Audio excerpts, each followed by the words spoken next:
Assalamualaikum warahmatullahi wabarakatuh. Terima kasih, Anda telah kembali di channel YouTube kami. Saluran informasi yang mengkisahkan kisah-kisah Islami, serta kisah para ulama dan kekasih Allah. Kali ini, kami akan membahas tentang 7 kisah perjumpaan dengan Nabiullah Khidir alaihi salam. Siapa sajakah mereka yang berhasil bertemu? Dan bagaimanakah kisah selengkapnya? Untuk mengetahui jawabannya, simak video kali ini hingga akhir.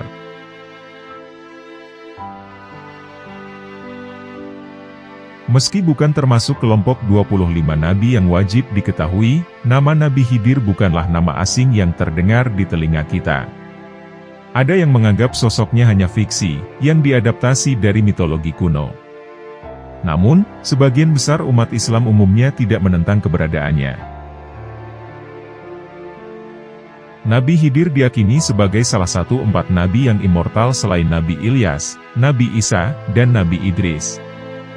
Jika Nabi Isa dan Nabi Idris tinggal di surga, maka Nabi Khidir dan Nabi Ilyas tetap ada di dunia.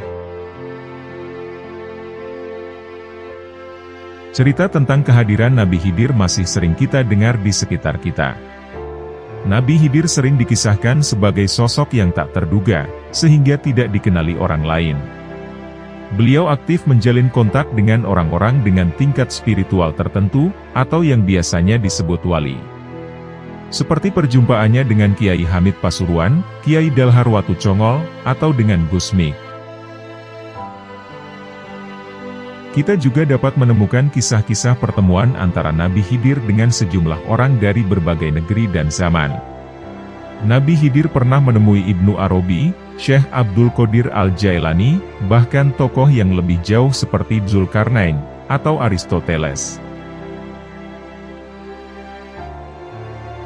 Nabi Khidir juga berinteraksi dengan para nabi. Yang paling fenomenal, tentu saja perjumpaannya dengan Nabi Musa, sebagaimana direkam dalam surat Al-Kahfi. Nama Nabi Khidir memang tidak disebut dengan terang di sana. Namun, para ahli tafsir telah sepakat bahwa hamba Allah yang ditemui Nabi Musa tersebut tidak lain adalah Nabi Khidir alaihi salam.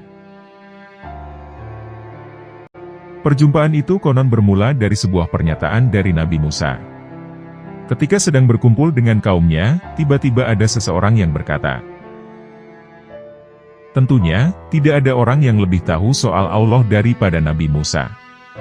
Ucap salah satu pengikut Nabi Musa. Mendengar ungkapan tersebut, Nabi Musa pun mengiyakan. Sehingga, setelah kejadian itu Allah langsung menegurnya. Nabi Musa lalu diperintahkan untuk menemui seseorang yang tinggal di pertemuan 2 arus lautan. Nabi Musa sering dianggap sebagai wakil dari agama yang mapan. Ia tidak sabar dengan citraan yang melenceng tentang Tuhan. Maka kepadanya, Nabi Khidir memandu, menjadi pendamping perjalanan, dan menguji kesabarannya. Nabi Khidir memperkenalkan lapisan-lapisan pengetahuan yang belum dikenal Musa, agar ia lebih sabar dalam menghadapi paradoks-paradoks kehidupan. Tentang tugas Nabi Khidir yang lain, kita bisa memahami dari penjelasan baginda Nabi Muhammad. Dia dinamai Khidir, karena ketika ia duduk di atas tanah tandus, maka tanah itu menjadi hijau oleh tumbuh-tumbuhan. Sabda baginda Nabi. Oleh karena itulah, Nabi Khidir menjadi lambang atas kesuburan, regenerasi, dan juga permajaan jiwa manusia. Nabi Khidir menjadi guru yang memberikan bimbingan dengan cara yang berbeda kepada tiap orang.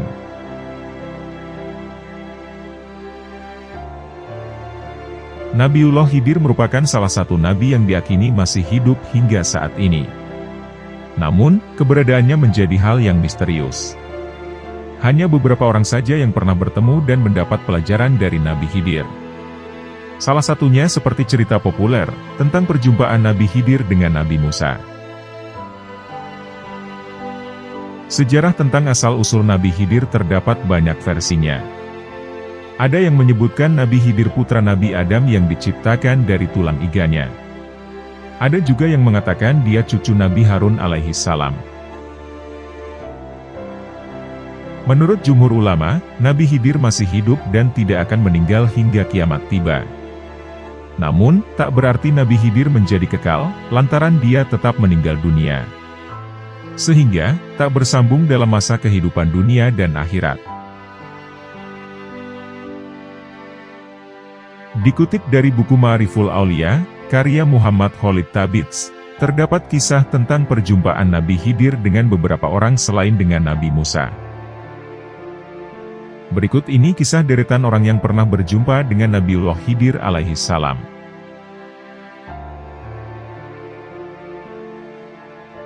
Ali Zainal Abidin. Nabi Khidir alaihi salam selalu datang kepada Ali Zainal Abidin, cucu baginda Nabi Muhammad. Abu Hamzah As-Samali meriwayatkan, sebagaimana dilansir oleh Abu Nuaim dalam kitab Hilyat Al-Aulia. Dalam riwayat tersebut Abu Hamzah bercerita, Ali Zainal Abidin sempat bertemu Nabi Khidir, ketika dia sedang bersedih. Ali merasa takut karena hidup di dunia, dan entah apa yang terjadi ketika sudah di akhirat nantinya. Ali pun tiba-tiba didatangi oleh seorang pria tampan dengan berpakaian rapi dan indah. Lalu pria itu bertanya pada Ali tentang kesedihannya. Wahai Ali bin Hasan, mengapa kau terlihat sedih dan tertekan? Apakah karena dunia? Ia adalah rezeki yang ada, dimakan oleh orang baik dan orang jahat. Lalu Ali Zainal Abidin menjawab, bukan karena dunia aku bersedih. Apakah karena akhirat? Ia adalah janji yang pasti. Urusan di dalamnya ditetapkan oleh Raja yang Maha Kuasa. Tanyanya lagi, bukan karena itu aku bersedih. Jawab Ali Zainal Abidin. Ternyata, saat itu Ali takut sekali akan fitnah yang berasal dari Ibnu Al-Zubair. Kemudian pria itu menegaskan akan kuasa Allah yang selalu melindungi dan mengabulkan setiap permintaan hambanya. Tiba-tiba, pria misterius itu pergi dan menghilang. Lalu ada yang memberitahu Ali, bahwa pria yang menyambanginya tadi adalah Nabi Khidir alaihi salam.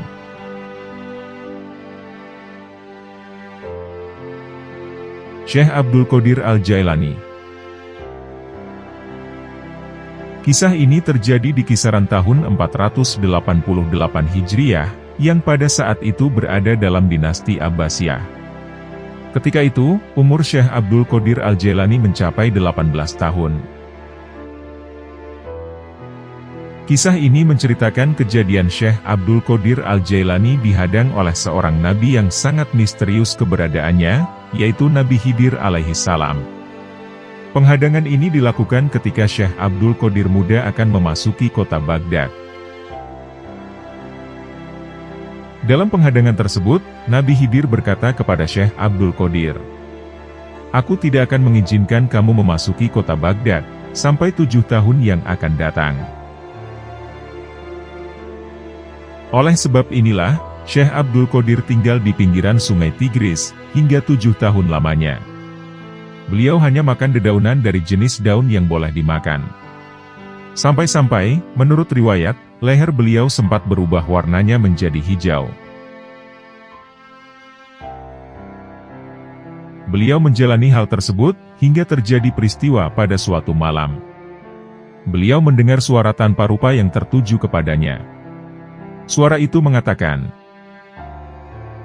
wahai Abdul Qadir, masuklah kota Baghdad sekarang. Barulah setelah mendengar suara itu, Syekh Abdul Qadir pun memasuki kota Baghdad. Waktu itu adalah malam hari yang teramat dingin dan juga turun hujan. Sehingga, Syekh Abdul Qadir pun melangkahkan kakinya mendekati sebuah zawiyah, sebutan dari suatu pondokan sufi. Zawiyah atau pondokan sufi itu diasuh oleh Syekh Hamad bin Muslim Ad-Dabbas.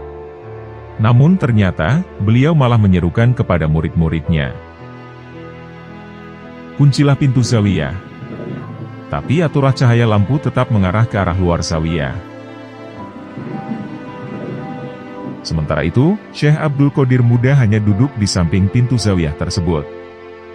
Sejenak waktu berlalu, kemudian Allah menurunkan rasa kantuk yang berat kepadanya, hingga beliau merasa sangat ngantuk dan lalu tertidur. Akhirnya saat pagi tiba, pintu zawiyah pun dibuka. Dan Syekh Abdul Qadir Al-Jailani melangkah masuk ke dalamnya.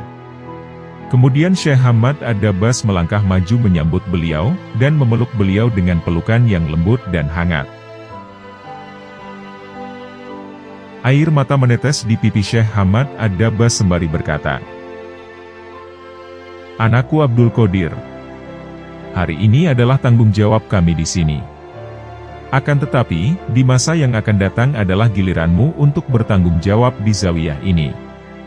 Maka, nanti jika kamu telah memegangnya, bimbinglah si tua yang rambutnya sudah memutih ini."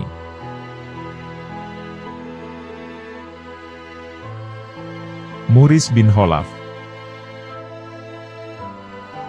Muhriz bin Khalaf adalah seorang sastrawan. Syekh Muhriz bin Khalaf bertemu dengan Nabi Khidir, sebagaimana diriwayatkan oleh banyak orang. Ketika Al-Qadhan sedang mencari sejumlah buku di Tunis, kemudian ia datang ke masjid. Di sana ia bertemu dengan saudara sastrawan, yaitu Muhriz bin Khalaf. Dia pun menanyakan keberadaan seorang sastrawan tersebut. Lalu ada yang mengatakan bahwa sastrawan tersebut ada di sebuah masjid. Dan dia sedang berbicara bersama seorang pria tidak dikenal. Al-Qadhan pun segera menyalakan lampu, lalu menghampiri Syekh Muhriz untuk mencari tahu, siapa sebenarnya pria yang sedang bersamanya itu. Anehnya, ketika dia mendekati masjid, tiba-tiba lampu padam. Lalu ia menyalakan lagi, hingga 3 kali. Saudara sang sastrawan pun mengatakan pada Al-Qadhan, jika pria tadi yang bersama Muhriz sudah keluar. Dan akhirnya, Al-Qadhan pun bertanya pada Muhriz. Dan jika ia tidak diberitahu, maka dia akan menyebarkannya. Muhriz pun akhirnya mengatakan, bahwa pria itu adalah Abu Al-Abbas Al-Khodir, atau Nabiullah Khidir alaihi salam.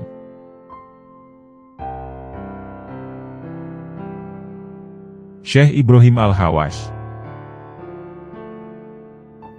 Sebagaimana telah diriwayatkan oleh Al-Hatib Al-Baghdadi sepulang dari sebuah perjalanannya.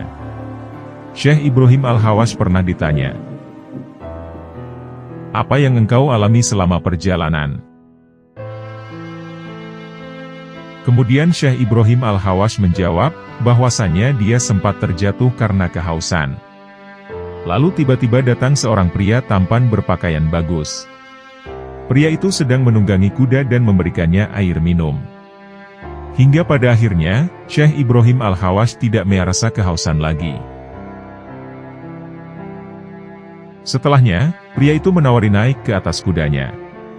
Tanpa disadari, ternyata dia sudah ada di dataran tinggi.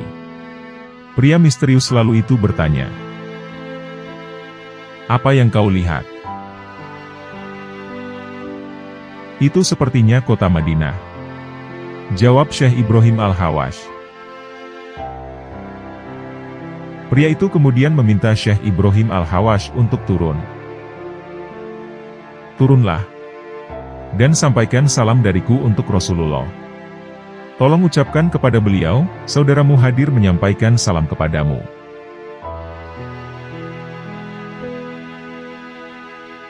Abu Al-Qasim Al-Baghawi. Pada suatu hari, Abu Al-Qasim Al-Baghawi sedang mengantar seseorang yang akan berhaji, hingga ke wilayah Al-Qadisiyah. Dari situlah, dia memiliki keinginan untuk menunaikan ibadah haji. Namun sayang, dia mempertimbangkan karena keadaannya. Saat itu dia hanya memiliki bekal 5 dirham saja. Lalu ada seorang pria menghampirinya dan berkata, "Wahai Abu Al-Qasim, nama besar dan niat yang lemah telah menghalangimu untuk berhaji." Lalu Abu Al-Qasim menjawab, "Iya, memang demikian adanya. Apakah kau ingin menemaniku?" kata pria misterius itu. Lalu Abu Al-Qasim menjawab, "Tentu saja aku mau." Kemudian dia ikut bersama pria itu, dan kemudian menjauh dari rombongannya. Ketika waktu istirahat tiba, yaitu antara Isya dan sahur, mereka pun singgah di suatu tempat. Pria misterius itu menawarinya sebuah makanan, dan tentunya Abu Al-Qasim tidak menolaknya. Pria itu memintanya untuk bangun, dan diperlihatkan makanan lezat seperti roti, sayuran-sayuran, dan daging yang siap disantap. Sedangkan, pria misterius itu tidak ikut makan. Setelah beberapa lama singgah di tempat lainnya, tiba-tiba pria itu menghilang. Abu Al-Taib pernah bertanya kepada Abu Al-Qasim Al-Baghawi, "Apakah engkau mengetahui pria tersebut?" Al-Baghawi menjawab, "Aku mengira ia adalah Nabiullah Khidir alaihi salam." Bishr Al-Hafi. Ketika Bishr memasuki rumahnya, tiba-tiba di dalam ada seorang pria bertubuh tinggi sedang mengerjakan sholat. Setelah dia melihatnya, lalu orang itu memberi salam dan langsung berkata, "Aku adalah Khidir." Kemudian Bishr pun berkata, "Ajarilah sesuatu yang bermanfaat untukku." Pria itu menjawab, "Ucapkanlah, aku memohon ampun kepada Allah, dari setiap perjanjian yang aku langgar, dan juga dari setiap nikmat yang aku pergunakan untuk bermaksiat kepadanya." Kemudian di kejadian lainnya, Bishr meminta Nabi Khidir mendoakannya. "Semoga Allah menutupi ketaatan itu untukmu," ucap Nabi Khidir.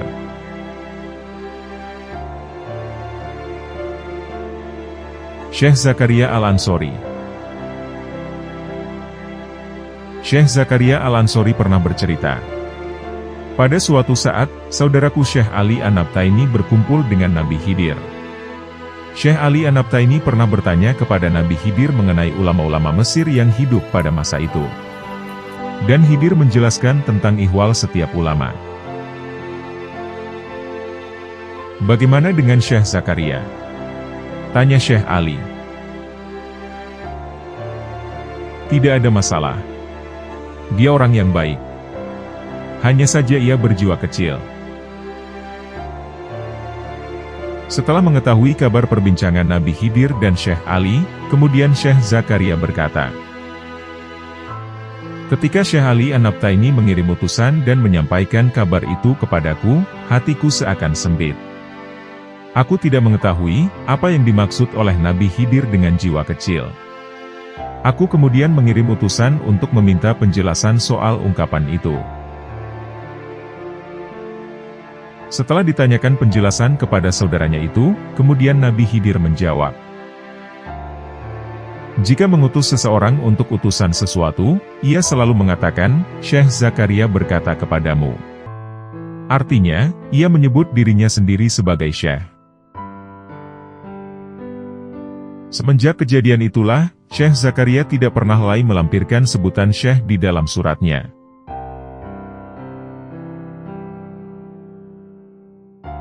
Demikianlah 7 kisah perjumpaan dengan Nabiullah Khidir alaihi salam. Semoga kita dapat mengambil hikmah dari kisah tadi. Dan semoga dengan apa yang telah kami sampaikan, dapat menambah ketakwaan kita kepada Allah Subhanahu wa Ta'ala. Sebelum melanjutkan ke cerita berikutnya, kami ingatkan untuk membeli merchandise dari kami. Kalian bisa order via WA, ataupun marketplace kami. Di sini kami menyediakan poster, kaos, tote bag, dengan kemasan premium, dan pastinya aman dikirim ke seluruh Indonesia. Untuk link pembelian, kami cantumkan di kolom komentar dan deskripsi.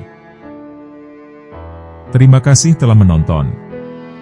Jangan lupa klik tombol subscribe, like, komen, dan share, sebagai bentuk dukungan terhadap channel kami.